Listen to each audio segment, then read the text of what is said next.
Assalamualaikum warahmatullahi wabarakatuh.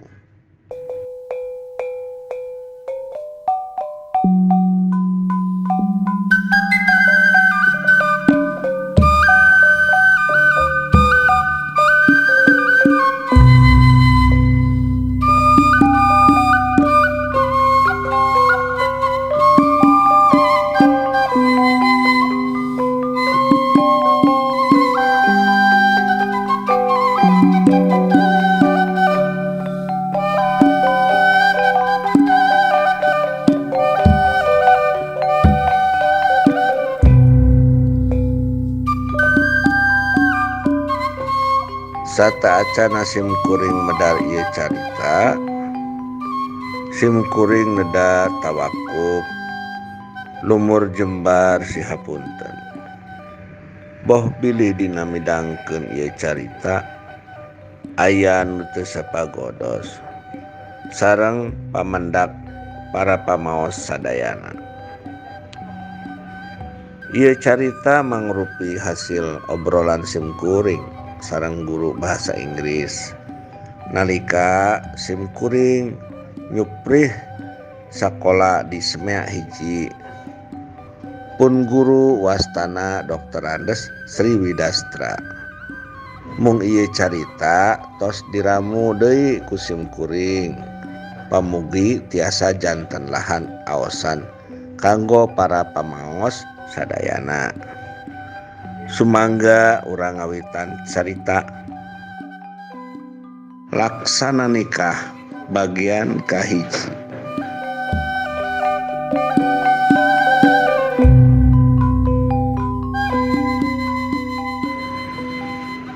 Eta kerajaan teh kahirupan rahayatna ayem tentrem lalugina sugih mukti loh jinawi teu kakurangan sandang pangan kawantu raja nu mingpina adil wijaksana.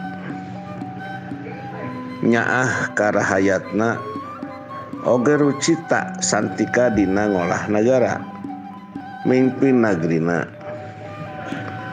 Sang raja katelah Prabu Setra Wikrama anu gaduh jujuluk Prabu Manahan Sora. Disebut kitu margi sang Prabu asap tinimbangan dina nyandak hiji kaputusan. Teu gagabah sok nyuhunkeun heula bong bolongan atawa kamandangan ti para penasehat, ti patih sareng ti para senopatina. Ku kaparigelan sang Prabu kerajaan janten langkung nanjeur ajen komarana. Mun parang aya acara syukuran atawa karyaan di karaton, sang Prabu sok ngondang sakumna rahayat supaya ngilu aub galumbira. Teu dipanta-panta atuh rahayat kacida baru ngaheunana. Dikersakeun ku nu maha kawasa titilu istri teh mung gaduh putri hiji.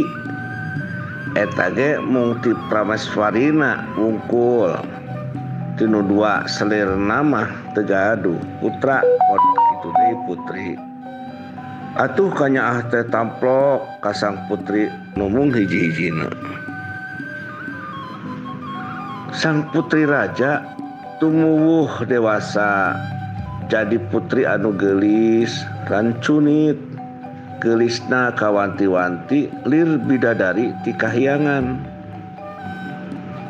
Eta putri ti aalit resep ameng sareng emban oge sareng murangkali rahayat nu aya di sabudeureun karaton. Henteu boga rasa maneh jadi putri raja. Nami eta putri Nesa Endang Ningrum. Ari ti aalit sareng Jakariswa anakna tukang ngurus kuda raja tina dalit sosobatan mangkak dewasa jadi rasa siri pikanyaah siri pika deudeuh siri pika cinta numo tiasa dipisahkeun deui. Hal ieu katangen pisan ku Sang Prabu. Kalintang pisan rewas sareng teu satujuna. Manya anak raja nungan hiji-hijina kudu menangkeun anak tukang urus kuda. Ari dicara radikal tewasa kanu jadi putrina. Tungtungna Sang Prabu ngahuleng ngajiwa meneng. Rai poe Putri Nesa endang ningrum sareng Jakariswa mungkin raket, mungkin dalit, mungkin susah dipisahkeun dana. Pramaisuri nu jadi ibuna kalintang teu satujuna dugikeun bendu luar biasa. Putri dipanggil, seep diseksekan, malah dikurung teu kenging keluar ti kaputren. Kenging hukuman kitu ti Kanjeng Ibu sadidinten Putri Nesa endang ningrum mung tiasa nangis sareng nangis, teu tiasa baha, teu tiasa nolak datos hukum di karaton. Kocapkeun Sang Prabu ningal putrina nangis wae teh janten tetega karunya kana raga putrina. Teras miwarang Pramaswari supados nyabut hukumanana. Mung kedah dijaga diaping. Tong tina laloasa tina tiasa ngobrol atawa hubungan jeung Jakariswa. Prameswari satuju nu antukna putri dibere deui kabebasan bisa keluar ti kaputren.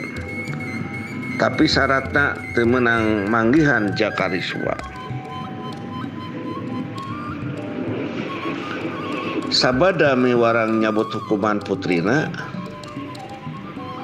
raja manggil penasehat.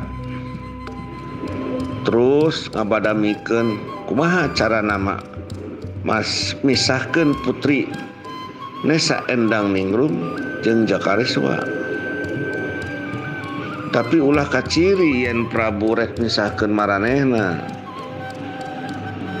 Derek-derek we penasehat teh mere komandangna Jakariswa dititah moro kudu pangalakeun kumis tunggal maung lodaya ka hiji leuweung. Nu dimaksud supaya Jakariswa paeh manten dirogahala ku maung lodaya. Atuh teu ngalobakeun deui catur. Harita keneh Jakariswa dipanggil supaya ka Prabu manahan sora di karaton. Gulang-gulang nu diutus rikat nepikeun eta parentah. Bari langsung wa Jakariswa ka karaton. Sadugina di karaton geus nyampak reng-rengan karaton. Prabu, Pati, Senopati sareng panasihat raja. Cong Jakariswa nyembah bari nyarios. Sembah pangabaktos Sang Prabu. Aya pikir saeun naon dugi ka Sang Prabu miutus manggil sim kuring.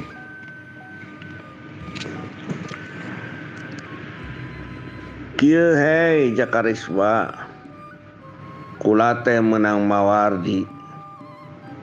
Oge pituduh ti Rama Prabu Suwargi, lamun hoyong nagri ieu subur makmur, gemah ripah, repeh rapi loh jinawi, ayang tentrem lalu gina salawasna, kula teh kudu bisa ngalakumis tunggal maung lodaya.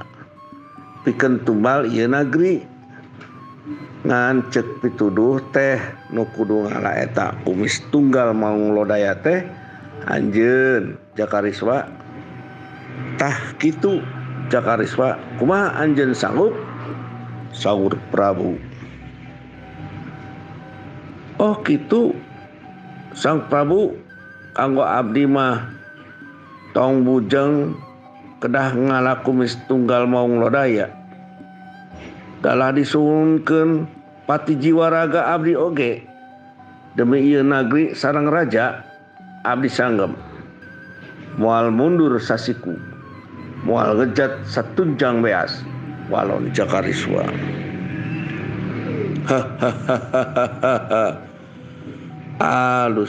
Alus pisan. Nyata anjeun teh nonoman anu pinuh ku wawanen. Nonoman nu raswati ku resep ngadengeun ge mangka bral gramiang kukula ditempoan saminggu. Waktu anjeun kudu geus mulang mawa hasil. Kumaha sanggup cek Sang Prabu. Sanggem Gusti, abdi sanggem Sang Prabu. Abdi undur sejami lari eta kumis tunggal maung lodaya, jawab Cakariswa. Hahaha. Alus tah bawa ieu keur bakal andika. Cek Sang Prabu bari ngalungkeun duit emas sakanjut kundang. Ditampi ku kawula. Nun abdi amit mundur sejamia. Cek Cakariswa bari jembah terus undur diri. Hanca